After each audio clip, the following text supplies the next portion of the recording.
अनेक वर्ष जमिनीच्या मालकी हक्कावरून सुरू असलेल्या वादातून खडवली जवळील उतणे या गावातील शेतकरी बंधूंनी फळेगावमधील वृद्ध शेतकरी चांगदेव कचरू बनकरे आणि त्यांच्या कुटुंबियांना बेदम मारहाण केली।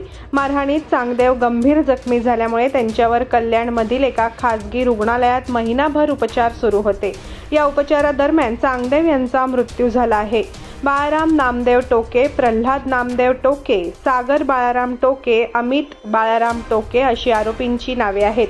हे सर्व शेतकरी उतणे गावातील रहिवासी आहेत। टिटवाळा पोलीस ठाण्यात या खुनाप्रकरणी गुन्हा दाखल करण्यात आलेला आहे। चांगदेव यांचा मुलगा निलेश वय वर्ष 30 यांनी या खून प्रकरणी तक्रार दाखल केली आहे। पोलिसांनी सांगितले की गेल्या महिन्यात सकाळच्या वेळेत चांगदेव यांची पत्नी उषाबाई मजूर सविता आस्ते यांच्या शेतात काम करत होत्या। यावेळी तेथे आरोपी गटी आले। त्यांनी उषाबाईला ही जमीन आमच्या मालकीची आहे, या शेतात काय करताय असे बोलून त्यांना तेथून दमदाटी करून हकलून लावले। हा सगळा प्रकार उषाबाई यांनी पती व चांगदेव यांना सांगितला।